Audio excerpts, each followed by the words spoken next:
That's every Saturday from 3 to 5 p.m. It's Miss Sarah's Dynamic Gospel Power Show. Tune in on the Tan Talk Radio Network. This is the Tan Talk Radio Network.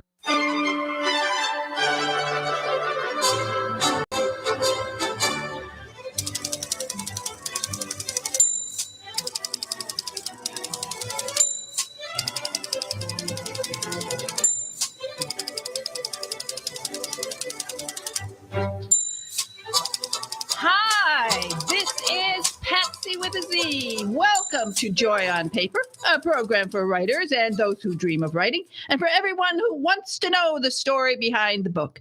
Coming to you from glorious Clearwater, Florida, the perfect place for writers to write and readers to read a good book. At the bottom of the hour, I am going to be talking to Paul Rosoli. And this is one strange guy. He hugs anacondas, and he's all about conservation. So I'm looking forward to talking to him about his wonderful book called The Girl and the Tiger. But right now I get to turn to Joy on Paper's legal eagle, Bill Larson of Larson & Larson, because I've been getting questions from everybody, legal questions, and Bill is here to help us understand the importance of intellectual property. Hi, Bill. Okay. Hi, Bill. What happened to Bill? Bill? Well, we're going to find out in a few minutes, so we're going to get him right back. If necessary, we can just look. I think he's calling. Is he calling back? Because, you know, intellectual property is so important for all of you. And there have been lots of questions lately about what's going on in the world of intellectual property. So some very exciting things. And I want to thank everybody who sent in a question. And I also want to take this moment to thank all of the people who were involved with NaNoWriMo and tell them that their book is on the way. For those of you who have been sending me messages, and I promised you a book, well, now your book is on the way because you completed NaNoWriMo, and I am so very proud of you. I got messages last night, and I was so thrilled with everybody who finished them. Is Bill Larson on the line yet? Bill, are you there? Hey, I'm here. Okay. Yeah, I'm here. Okay, we got you. How are you? Fine. How are you doing? Okay. Well, it's such a beautiful day in Florida. People, you know, I've been hearing about bad weather up north, but you almost want to just sneak out and get on that boat today, don't you? Absolutely. It's gorgeous today. Isn't it? It's just one of these glorious Florida days. Well, I've been getting, of course, questions for you all the time.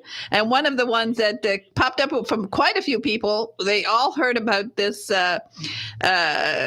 copyright lawsuit that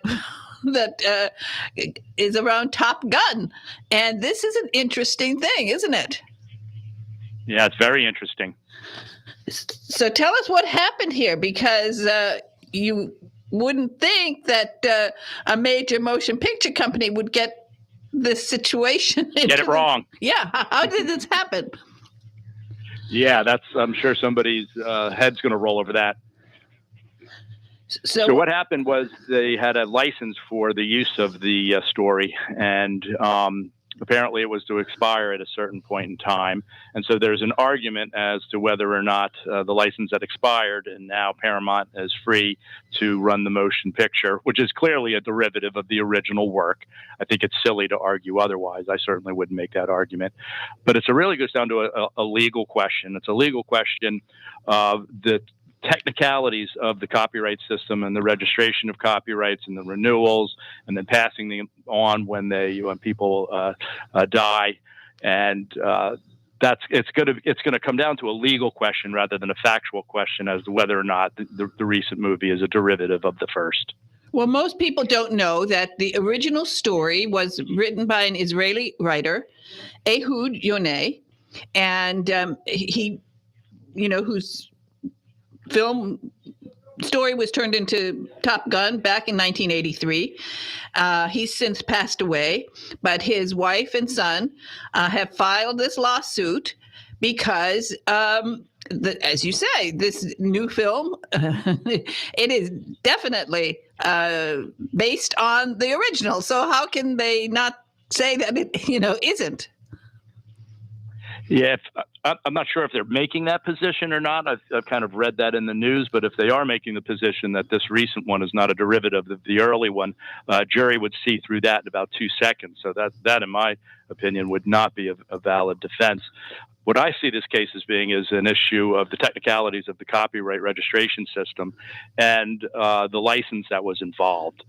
And on top of everything else, of course, is a lot of money. Obviously, Tom Cruise is one of the greatest actors, if not the greatest actor ever. I'm a big fan of his.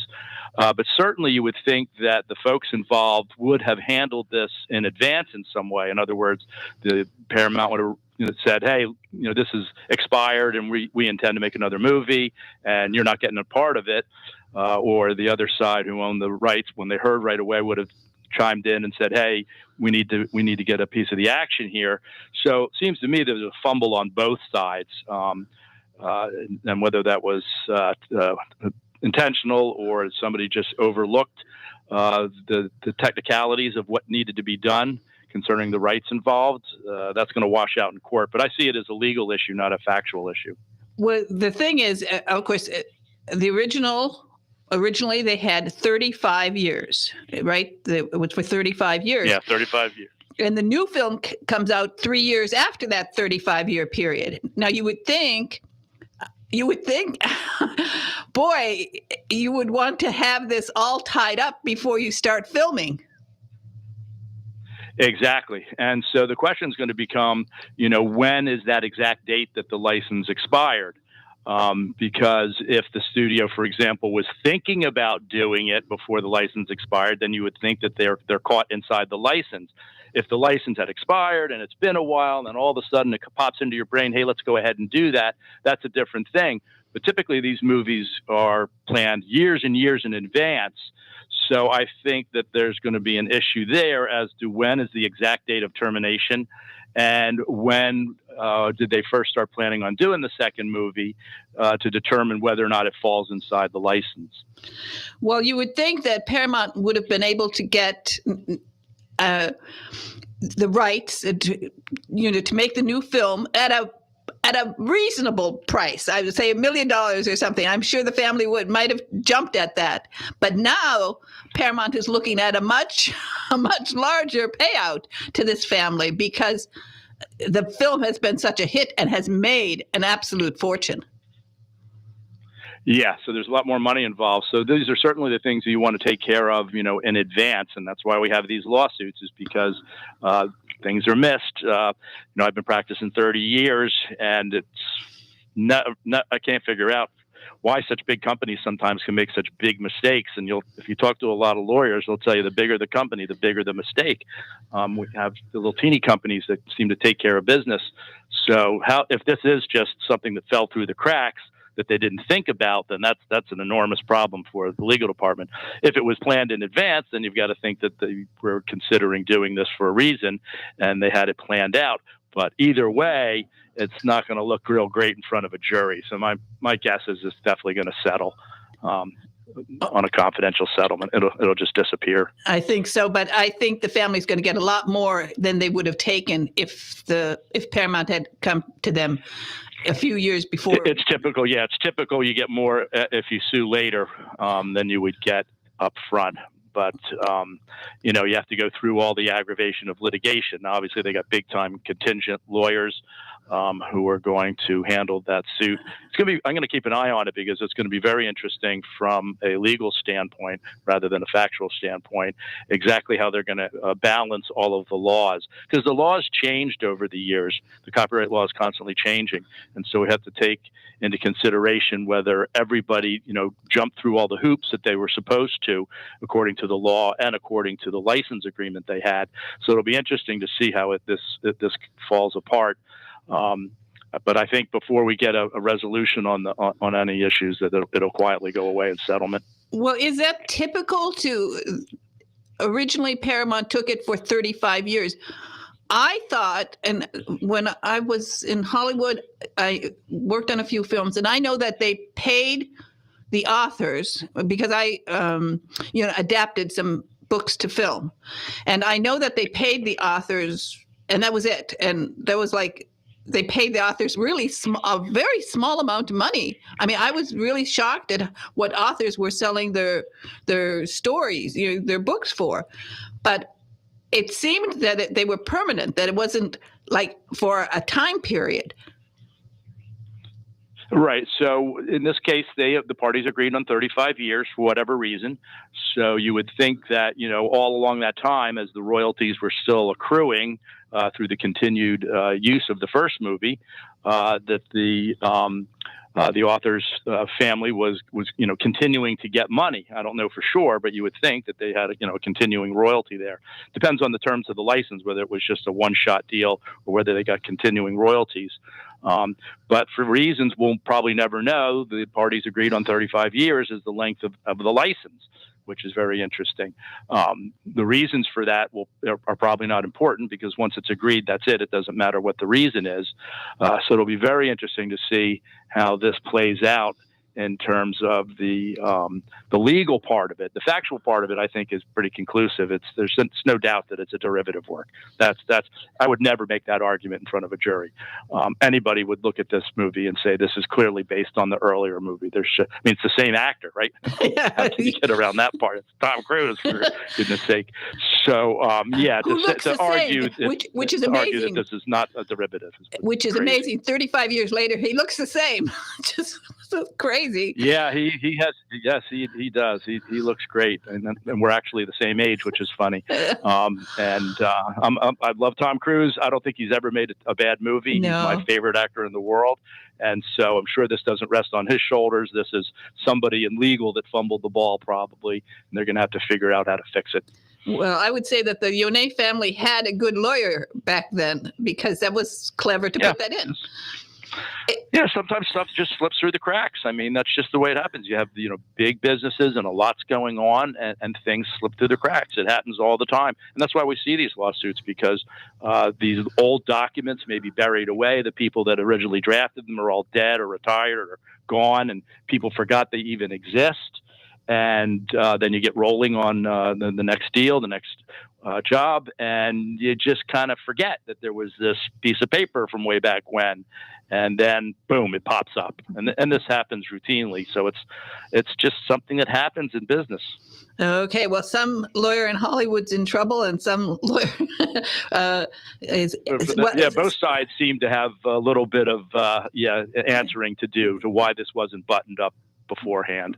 But that's why we have lawsuits, because things don't get buttoned up beforehand. And that's why we have so many lawsuits. So, but the contingency lawyers are going to be happy, I think, with the settlement that's going to come. It's going to settle. It's going to settle. It's definitely going to. Yeah, it's going to settle. So it's not something you want to drag through the courts in front of everybody. So, if somebody comes to you and they have a book that somebody in Hollywood wants, would you recommend something like this?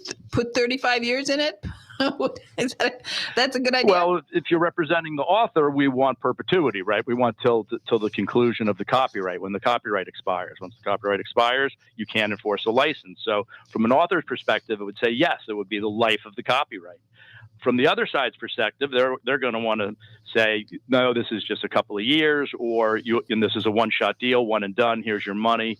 That's it. If we do anything else, you don't get anything else. This has been a big argument in Hollywood over the years, from spin-offs, from sitcoms, and all. So this is just a reoccurring theme in Hollywood. These kinds of arguments.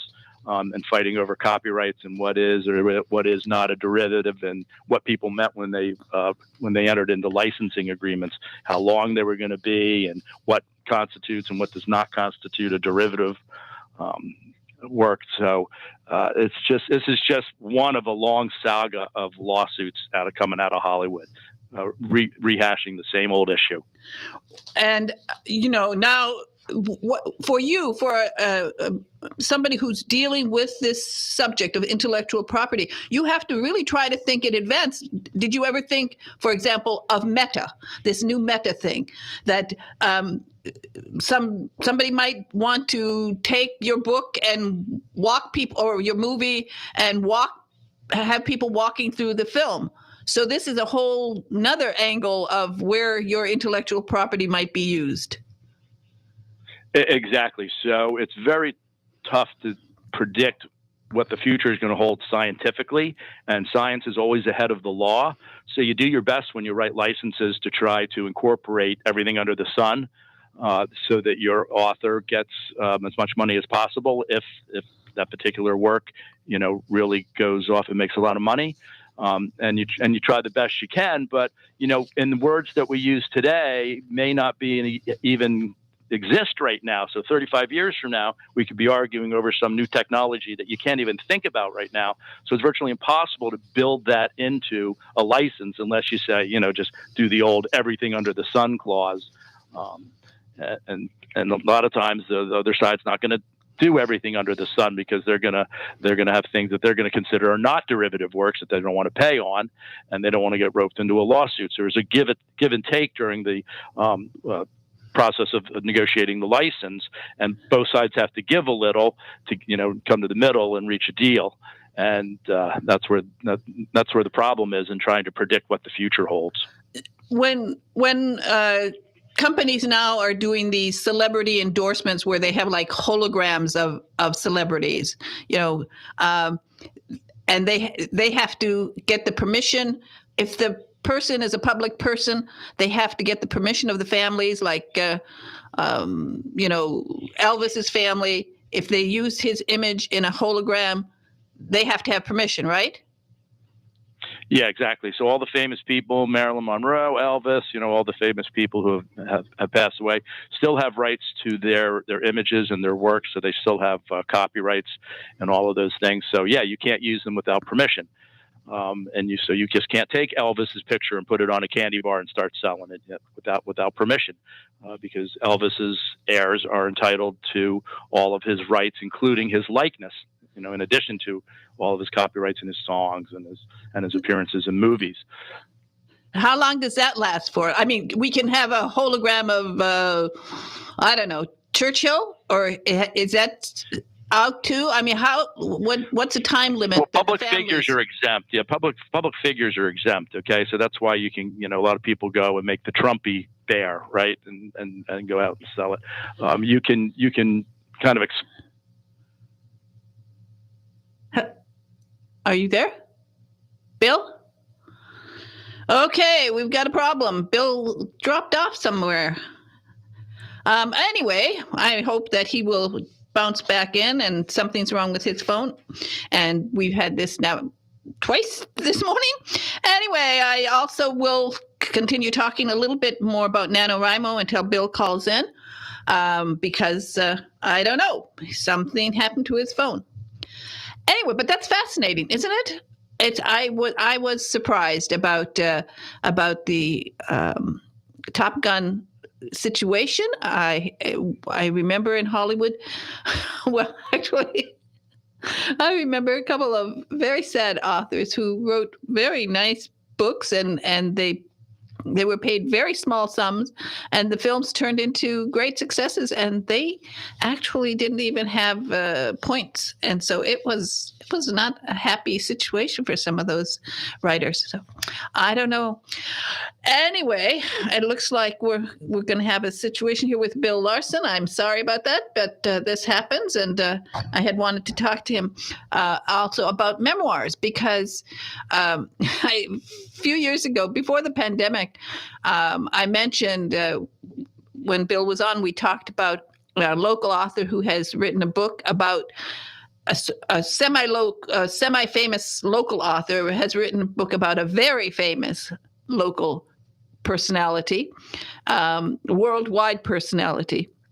And it is a memoir, sort of hidden behind a little bit of, I don't know how much it's fiction.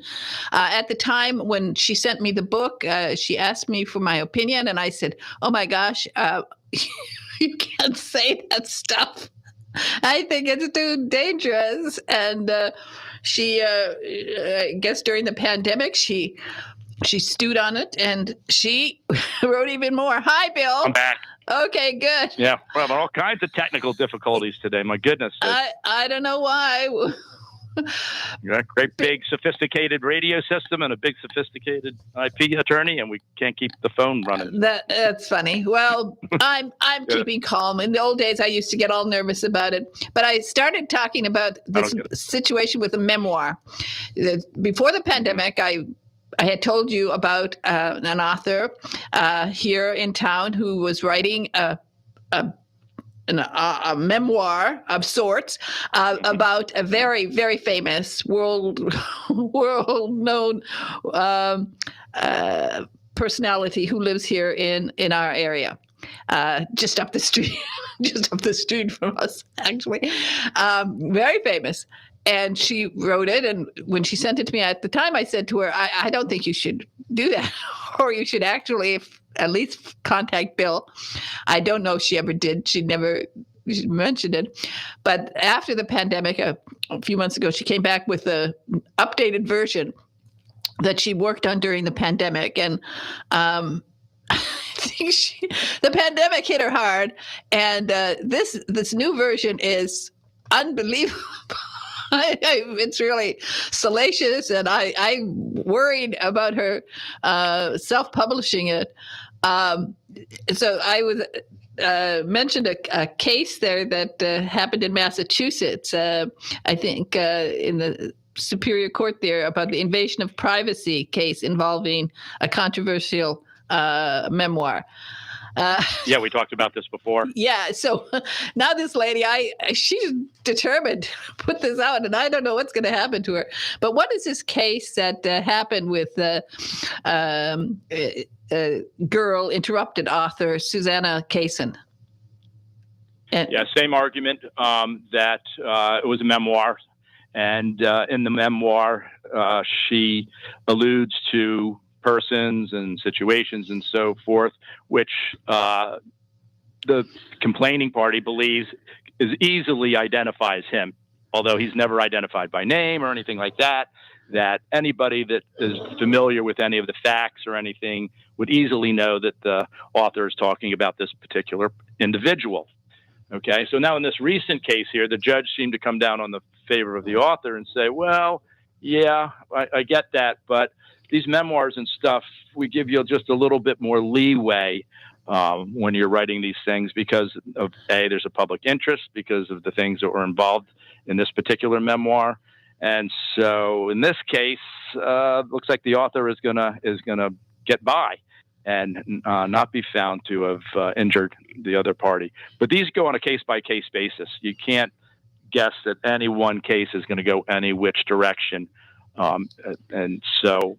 Tread lightly is what I tell all my clients. Because in this case with this local author, the book actually is very funny. I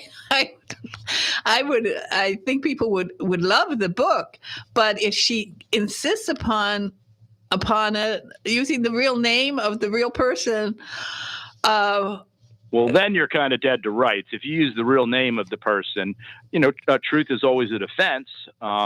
So if you say things that are salacious, but they're true, then there you go. You can't do anything about that.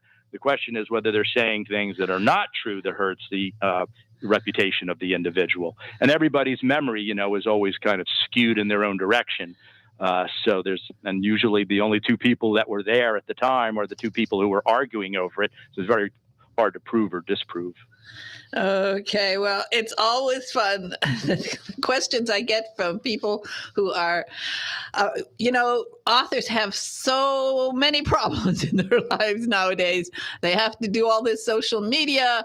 They have to be computer experts because you never know when your computer's going to break down, and if you haven't done the backups, you're in big trouble.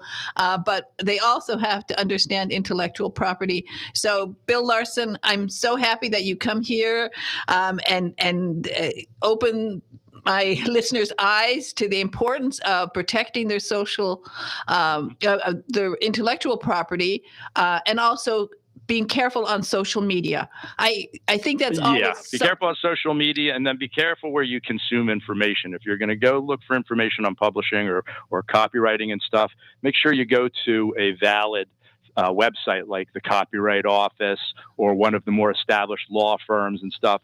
There is a whole bunch of trash information out there that everybody thinks is a so-called expert.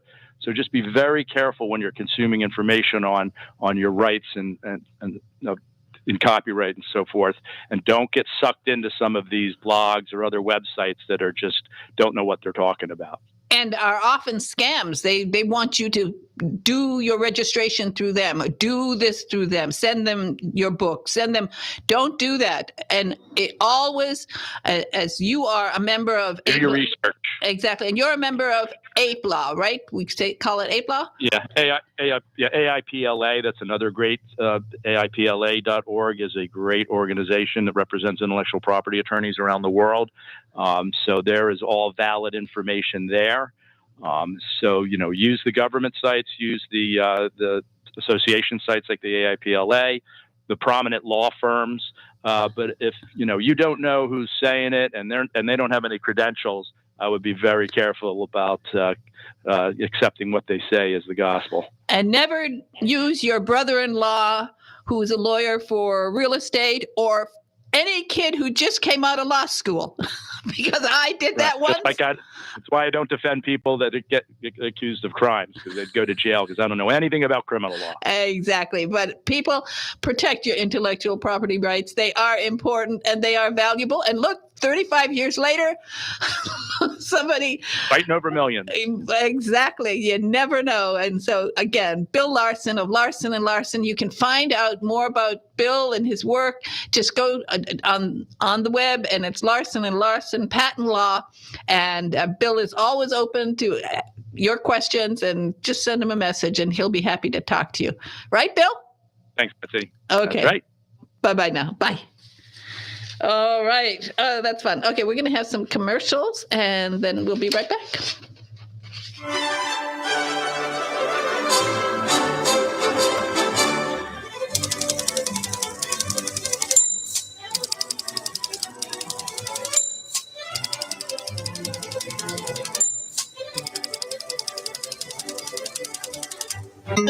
This is the Tan Talk Radio Network. Are you ready to eliminate your home energy bill? Well, get ready to harness the sun. Go EHS, Effective Solar Solutions by Efficient Home Services. With no upfront costs, you can save money on your utility bill and even eliminate your electric bill altogether with EHS Solar. Call EHS, the #1 solar installer nationwide. We know how to customize your home. EHS handles every project in-house with no subcontractors. Remember, no upfront costs, tax breaks, and the best company in the business, Efficient Home Services. Schedule an appointment today at 727-353-3757. Visit our website and download your free buyer's guide to going solar at www.goehs.com.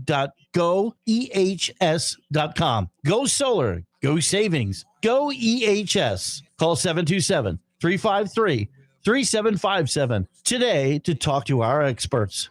Are you an author, an artist, an inventor? Then you need to protect your valuable intellectual property. You need Larson & Larson. We have the experience and knowledge to help you with all of your legal needs, from processing trademark, copyright, or patent applications to negotiating licensing agreements and handling litigation. The attorneys at Larson & Larson in Largo, Florida can help protect you. Call us today for a no-cost consultation at 727-546-0660 or visit our website at larsonpatentlaw.com.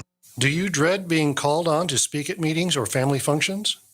Have you envied those who can sway an audience with well-chosen words? Do you know that people who speak well earn more money, earn more rewarding careers? Gain the confidence to master any speaking situation. Toastmasters will allow you to find your voice. Go to toastmasters.org to locate the club nearest you. This is the Tan Talk Radio Network.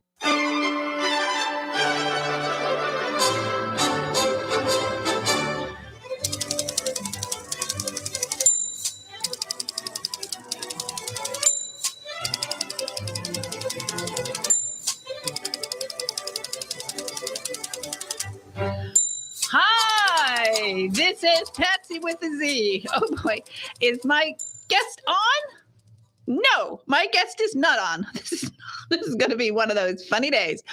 Okay, while I try to contact his publicist, Big Ed, why don't we play that lovely book buzz for Carol J. Perry, because I love Carol J. Perry and I always like to promote her books. This is Rita Moreau reporting for Joy on Paper with the latest book buzz mystery. Bells, Spells, and Murders, a Witch City mystery by author Carol J. Perry. And here's the buzz. Lee Barrett has landed her dream job at Salem's Witch TV. As the new field reporter, she'll be covering events live as they're unfolding. Next on her holiday checklist is an interview with the beloved chairman of a popular walking tour through Salem's historic districts. But it may be his ghost walking this snowy Noel season after Lee finds him murdered in his stately offices, bloody Santa hat askew. With her police detective boyfriend working the case and a witch's brew of suspects, including some bell-ringing Santas, Lee chases down leads aided by her wise cat, Orion, who I love, and some unsettling psychic visions of her own. When a revealing clue leads to another dead body, not even a monster blizzard can stop Lee from inching closer to the truth, and a scoop that could spell her own demise this killer Christmas. But don't take it from me, from RT Book Reviews, an entertaining story that keeps readers guessing until the very twisted and eerie end. Carol J. Perry has done it again in Bells, Spells, and Murders just in time for the holidays. This is Rita Moreau, also known as Radio Rita, reporting for Joy on Paper. Okay, thank you, Rita. And I am back, and I am so happy to welcome to Joy on Paper, Paul Rosoli. Hi, Paul. Am I pronouncing that correctly? Oh, Big Ed is telling me to wait. Hold on. I'm Calling us back. Okay, he's calling us back. All right, everybody. Again, NaNoWriMo people, congratulations. 5 of you are getting first edition books from me as a gift for completing NaNoWriMo. And 3 of you did it early and finished it on the 27th. And I was very proud to hear about that. And who knows, now you're going to have, quite a few months of rewriting and working it. And maybe in a year or so, you will be here on Joy on Paper, and you can tell about the fun of doing NaNoWriMo and about how you not only won it, but how you did it, because not everybody can do that. And here we are, Paul Rosoli. Hi, Paul.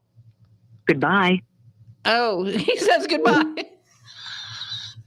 Big Ed, are we having fun today? I didn't do that. I didn't do it. I didn't say goodbye. I said hello. I'm just. Meanwhile, I want to say, oh goodness, there's a wonderful. I always tell you, if you want to learn to write, 2 things you should do.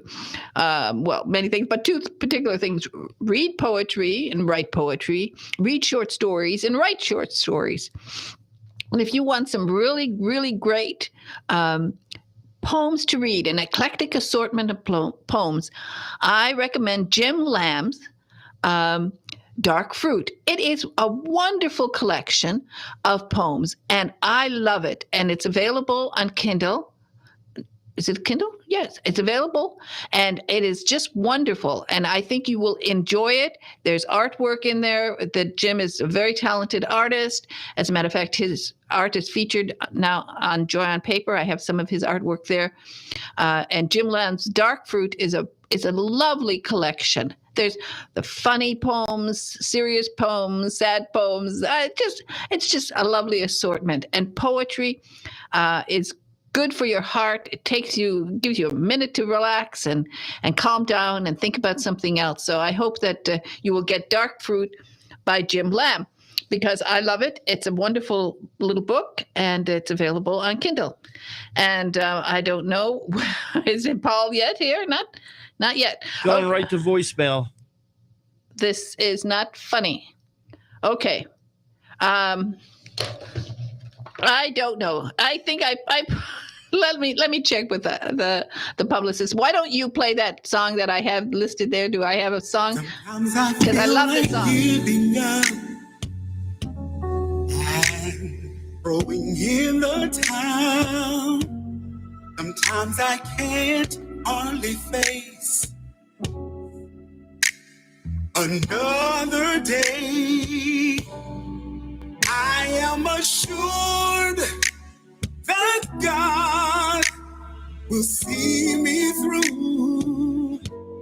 It's working for my good. It's working for my good. Sometimes the clouds hang low. I can't even see my way. I ask the question when things will ever change for me. I am assured that God will see me through. It's working for my good. It's working for my good. For my good. Hey, Hello. Paul, are you there? I sure am. And I'm so happy to welcome you to Joy on Paper after all this. And I just want to check, how do you pronounce your last name? Rosalie. Rosalie. Oh, I love it. Paul Rosalie. And the name of the book is The Girl and the Tiger.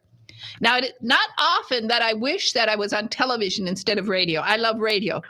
But today I wish I was on television because I would love to have you in the studio. You are so gorgeous. Oh, thank you. I mean, and you look like Tarzan, and you have the most adorable smile. The only thing I would worry about is that you would bring an anaconda with you. You know I would. I know you would. I never saw such big anacondas as when I was looking at your pictures. I mean, woo! Yeah, we've been studying them for years down in the Amazon, and actually, I believe that in scientific literature, we have the world record for the largest live caught anaconda in the wild. How long is it?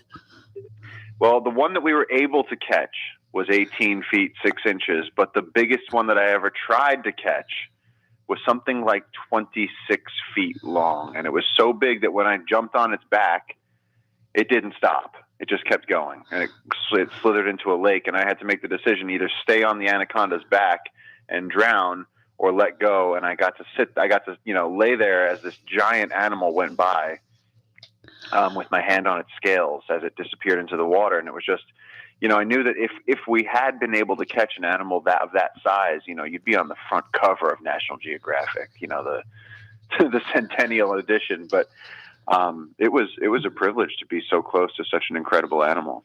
Well, I mean, I would love to have you in the studio and you could just do push-ups because, I mean, I could do that. You drive the girls crazy. Oh, I don't know. We just do a live stream. I guess we can't say girls, women. I drive everybody crazy. I can tell you, you look great. You look like Tarzan. They should. Oh, thank you so much. They should let you star in a new movie. Woo!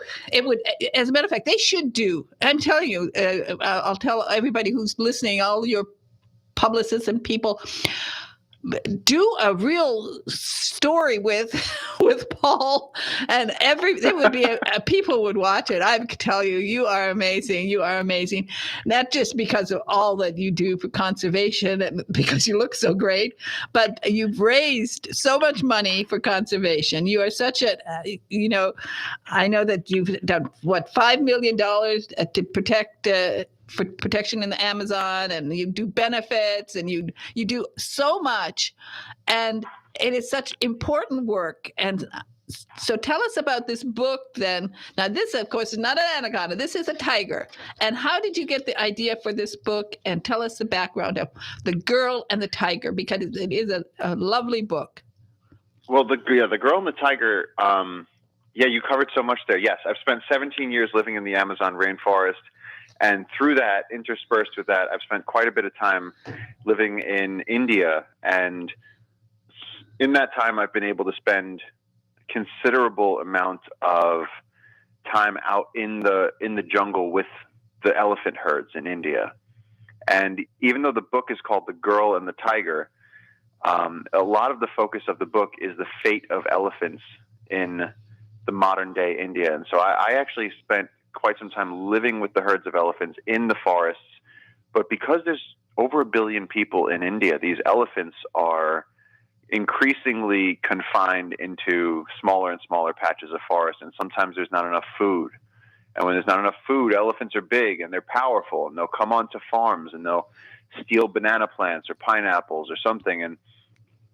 And the local population does not react very well to that. And so there's a bit of a war going on between humans and wildlife in India. And this book came about because someone I had brought to the Amazon, I'd actually brought a family to the Amazon, and their daughter, who was 11 at the time, who absolutely loved being in the Amazon rainforest, went back home to India. And I got an email from her one time, and it said that she found out that there was an orphaned tiger cub, and she said she was going to go rescue it. And she wanted my advice on what to feed it and whether or not it needed milk. And, she said, "You're the wildlife guy. I just wanted to ask your help." She was 16 by this point. And so I got this email while I was in the jungle. And as far as I knew, this girl was going to go rescue a tiger cub. And so this is really the story of, it's sort of a modern day Jungle Book imagined through these very real events that I've experienced. So it's a novel, but pretty much everything that happens in that book has happened to me in real life. Whoa. Yeah. That's, you're a guy who was born in Brooklyn. How did you turn into this? Superman wasn't born on Earth, and then he ended up liking it here. I don't know how I was born in Brooklyn. I just don't know. I mean, I love it. It feels, of course, it's my family and a part of my home, and I love a good mozzarella. But it's my entire, upper teens and into all through my 20s and 30s, I've literally grown up in the jungle. I mean, I dropped out of high school because they couldn't contain me, and I started going to college early. I skipped the first 2 years of high school because they couldn't control me. I was getting into fights with gym teachers. And I bought myself a plane ticket, went to the Amazon, made friends with the local indigenous people, and started getting invited out on hunting trips. And that's my first book. That's Mother of God, which is about how I fell in with these local guys. And that's how we started Jungle Keepers. And Jungle Keepers now, at the time we was just, we popped our shoes off and we'd go out into the bush and go looking for anacondas and go on hunting trips with the native guys. I didn't realize, the day they turned to me and they said, "We need you to help us protect this river." I said, "Well, what do you mean? I'm 17 years old. I work at the YMCA back in New York. Like, I don't know what you mean." But at that time, people talk about, fake it till you make it, or imposter syndrome and all this stuff. And there's this period when you're finding your path in life that you don't know you've become that thing yet, So at that time I was just some kid. And then you, little by little, I realized that my responsibility was to the forest and to the animals and to tell these stories, because the animals, they can't put on a suit and go address the United Nations. Their forest gets burned down. They have nowhere to live. They get shot by poachers, and we're losing species. We're losing species almost as bad as when the dinosaurs left the earth. They're calling it the sixth extinction, and it's all because of us. And all we have to do to stop it is stop cutting down habitat. All we have to do is nothing, not cut down trees. I was just with elephants in Africa last week, and they are so incredibly emotional and so much smarter than people think, that it would shock most people how smart these animals are. They never forget a person. They know if you're excited, if you're sad, if you're on your cycle. They know if you're pregnant. They know everything about us before we do. They know what our blood sugar levels are. Their smell is so incredible. but we really have the opportunity to save these species. And so it was really the Amazon that catapulted all this into existence. And now we have Jungle Keepers, which is collaborating with the indigenous people, as well as bringing in conservationists from all over the world, from every type of background. And that's ordinary people as well as big tech billionaires and scientists. And yeah, we're protecting 50,000 acres and millions of heartbeats, and trying to change the narrative from like doom and gloom and like, you know, the end of every David Attenborough documentary. He's like, you know, spends an hour telling you about the beautiful animals, and at the end he's like, yes, but unfortunately it will soon all be gone, you know, and they leave you in your living room ready to jump off a cliff. No. We're the last generation that has a chance to turn this around. A lot of these animals are still here. It's not too late. And that's what my mission in life is, to speak for those animals, to save those wild places, and to make sure that, and then what happens as a result, those wild places are what creates the clean water and fresh air that we breathe and drink and need to survive. So we're in this together, and it's a very important moment in history. So that's what all my writing, all my books, even my push-ups, that's what I'm trying to do. Well, you know, I really, when I was reading about you, when I read the book, and then I was reading about you, and I kept thinking, because before the pandemic, I remember I had another author on, and we were talking about how they were killing so many elephants in Africa. Just, oh my God! I was on air, and I just started crying. The thought of it. I mean, I have a 10-foot giraffe outside my front door, at my front door. His name is George, and he's 10 feet tall. He's made of wood, and I every morning I say, "Good morning, George." I love George. I love giraffes. Ever since I was a kid, I loved giraffes, and every morning I say, "Good morning, George." And as a matter of fact, I had hoped to go before the pandemic. I had hoped to go to Africa, and because the stories of them killing these elephants, I right now I'm starting to cry. I can't believe I can't believe people would kill an elephant. I can't make room for them. Just exactly as you said, don't cut down the trees. There's enough space for people and elephants if we want.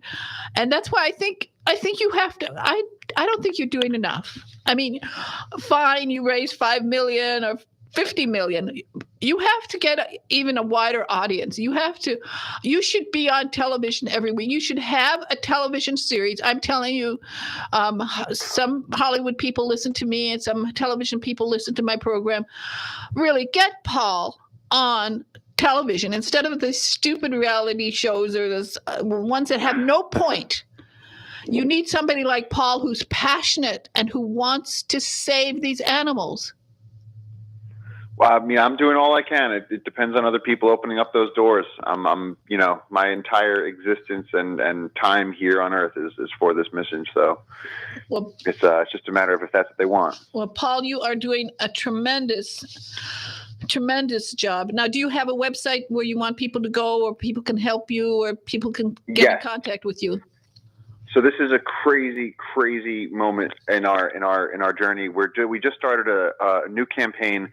The thing is this: if 300,000 people donated $100, now all of us, you know, for some of us that's your Starbucks bill for the month. A lot of people can afford $100, and if we all came together and just did that, we could save an entire tributary in the Amazon. I'm talking tens of millions of wild heartbeats, undiscovered medicines, indigenous cultures, endangered species. There's so much here. Not to mention one of the greatest weapons we have against climate change, which is the forest itself. And so we're trying to promote this. It's www.junglekeepers.org. And we're launching this campaign. We're starting it. We're taking it to COP27, the Biodiversity Summit that's going to be in Montreal. We're taking this as international as we can. We're going crazy with it. This is our chance to save a river, to stop feeling bad about the environment and do something about it. And so that's, to me, it's that. It's get up out of your chair, take part in this, come out and see us in the field, come visit us. And by the way, you should definitely come out and visit the work that we've been doing in Africa through this organization called VetPaw, and you should have them on your show, because these are incredible guys rescuing elephants and endangered black rhinos in South Africa. Absolutely incredible, because they're using United States veterans after their service, post 9/11 veterans, and they're getting them out into the field where you have black rhinos. There's only 5,000 black rhinos left because they're being killed for their horns so ruthlessly, murdered, that they're endangered of going extinct. And so they're using, VetPaw is using these veterans who have this tactical knowledge and the ability to actually protect the rhinos on the ground. Oh. And so you're in a place where the rhinos are safe and the elephants are safe. And it's absolutely, it will restore a part of your heart that you lost. I guarantee you. You got to check these guys out. That is brilliant use for veterans many who suffer from PTSD and they don't feel a purpose in life. You're giving, this is giving them a purpose, a joy. This is brilliant. I will contact this group. I will help promote. I'll make the introduction. I would just love to have them on and talk about it because I love to work with veterans. One of the things I'd like to do is to help them to start writing, not necessarily a book about what they went through, but a book, perhaps a cookbook, a book for their children, a romance, anything just to help them have other things to think about. But this idea of getting them involved in protecting wildlife is brilliant. And some of them could actually do push-ups with you. So.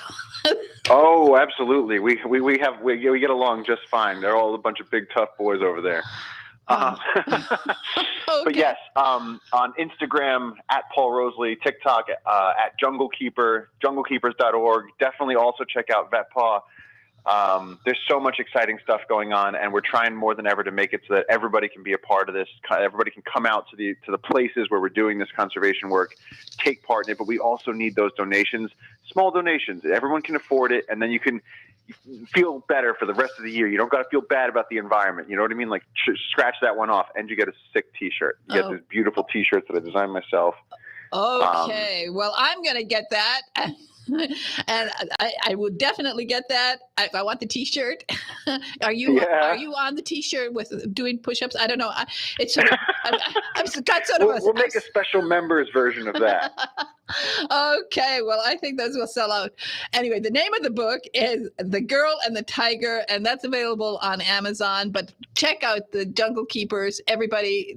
Paul, it's been absolute joy talking to you today. Wonderful talking to you too. Okay. Thank you so much. Okay. Bye-bye now. Bye. Bye-bye. Whoa. Okay. Now. What? Yeah. Paul? Where I can find this interview and then share it on social media? Yeah. I'll send you a link later today. Okay. Oh, perfect. Thank you so much. Thank you so much. Okay. Bye-bye now. Bye. All right. Bye. All right. Oh, I didn't want to hang up on him. Hey, Paul, I will put his picture up on my website. This guy is gorgeous. Amazing. Anyway, what do I normally say? Anyway, it's all about writing. I'm so happy that everybody is writing.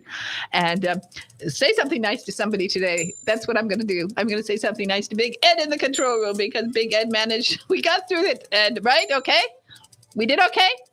Okay, he's saluting me. I'm saluting him because I should have been a general. Anyway, everybody, think about Jungle Keepers.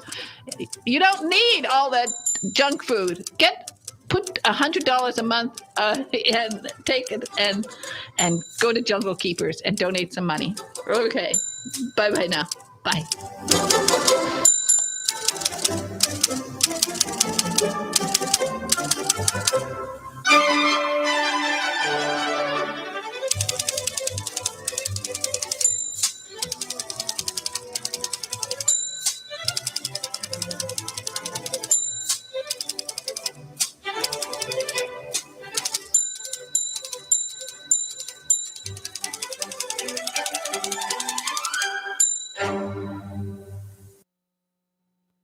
WTAN, Clearwater. FM 106.1. WDCF, Dade City. FM 102.3.